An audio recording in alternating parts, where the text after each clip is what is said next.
So here we have two graphs, G and H, and we need to decide if they're isomorphic or not. So first, let's just go through some initial checks to see what we think. All right, remember there's a not isomorphism theorem, and if they don't have the same number of vertices, then they're not isomorphic. So let's check that. Well, let's see, there's 1, 2, 3, 4, 5, 6, 7, 8. 1, 2, 3, 4, 5, 6, 7, 8. Okay, well, they both have the same number of vertices. All right, that doesn't tell us anything about them being isomorphic or not. Remember, if they don't have the same number of vertices, then we immediately know that they're not isomorphic.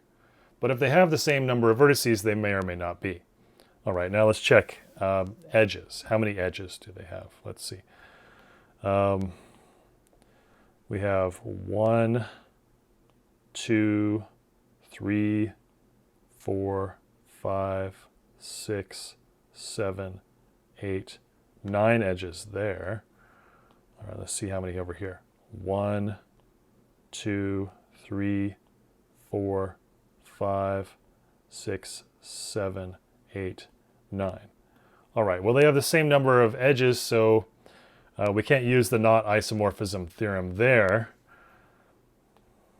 All right, let's see. How about a degree sequence? Let's check out the degree sequence.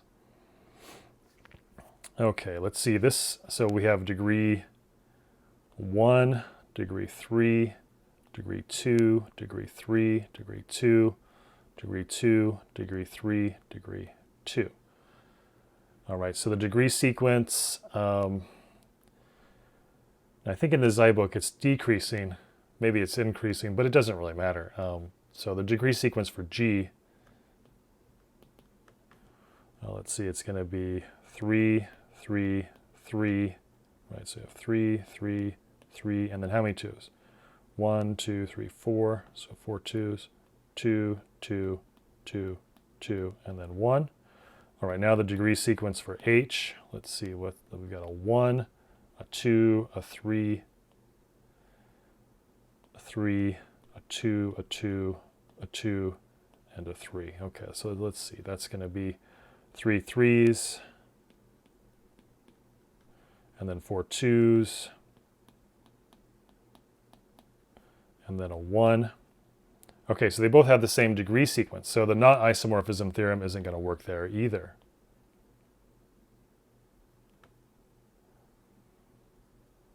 Okay, so, now we could check connected components. Do they have the same number of connected components? Connected components, do they have the same, do they have cycles of the same length? Right, now it's hard to tell about the cycles in these because they're all wound up and edges crossing each other. So I'm going to redraw these. I'm going to redraw these a little bit. So first notice with G, right, if we put A over here like that, that would clean things up a little bit. And then another thing to notice, if you stare at it for a while, one thing that can clean it up real easily is to move F over here. So I'm going to do that first. So if I do that, then it looks something like, then it's going to look something like this. We got, that's H, F, B, C is going to go there, D is going to go there, A is going to go there, like that. We've got E and G. Okay, F goes to, all right, now looking at our original graph, let's see, F goes to B and to H. Okay, so we got B and H there. All right, let's move along to B. Let's see, B is F and C. So we've already got F. Now we can put C in there. Let's move along to C. C is B and G. C is B and G. Okay. D is A, H, and G. Okay, we already got D going to A, H, and G. So we've got H and G, something like that. Okay, that was D. Now let's go to E. E is B and G. E goes to B and G. Okay, something like that. And then, let's see, F, we already did F, B and H. Okay, we got that. Now G, do we get G taken care of? G goes to, let's see, G goes to E, D, and C. So G goes to E, D, and C. Okay, we got those already. And then H goes to F and D. H goes to F and D. Okay, and then now we're back to like A, we already got that, B. Okay, so now we're back, circled back around. Okay, so that should be it there. All right, still kind of hard to tell. So we could redraw this thing again. Nothing wrong with that. Okay, so let's redraw this again. Okay, let's see. All right, so now notice what we could do to make this a little cleaner looking. We can move this D over to here, right? Move that D over to there. So put D there and then have A going off like that. Something like that. Okay, so to do that now, let's see what I'm going to do. Let's see, I've got F, B, C,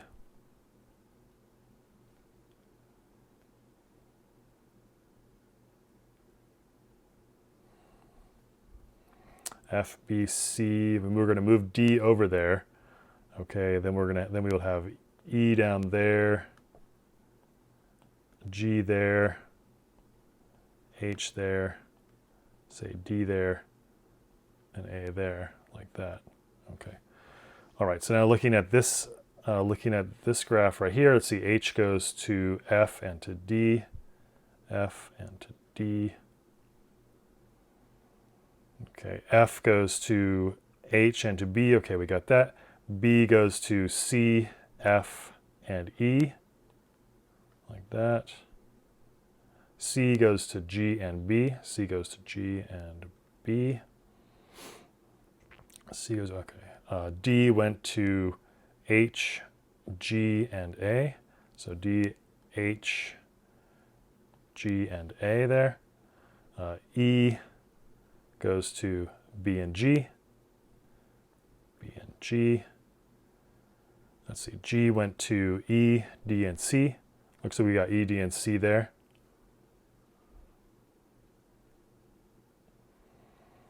Okay, let's make sure. Now you can go back to the original graph and just have a look and think, okay, is everything still preserved? Let's see, A had degree 1. A has degree 1 in the third drawing I've done there. B has degree 3. Okay, there's 3 there. C had degree 2, so it's degree 2 there. D has 3.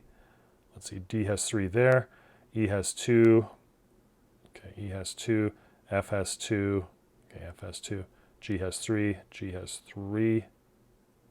H has 2. H has 2 there. Okay, so I think we got it there. All right, so we're really close now. Now, notice that another way to make this even better, right, would be to move C over there. So we put C right there, right? Then that moves. Then we've got that goes there, that goes there, and now we can get rid of C there like that. Okay, so now we've fully unwound G. Now let's unwind H. Now if you stay at H for a while, what you'll kind of notice is that there's this central vertex P, and P goes over to U and over to Z. So I'm going to do that. I'm going to put P right here. P goes over to U, P goes over to Z.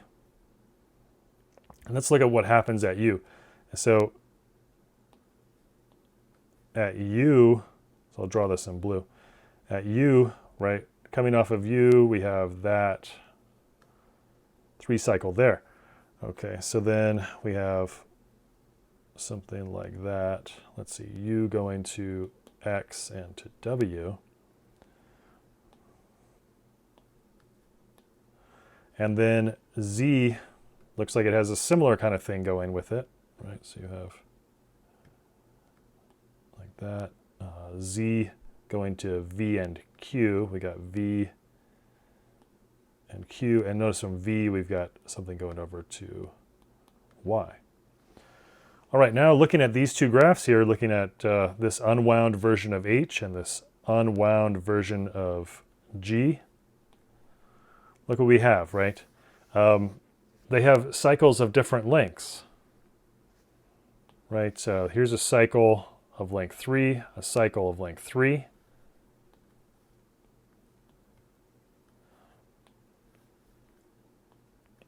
So the cycle of length 3 is 2 cycles of length 3 in H, but there's no cycles of length 3 in G.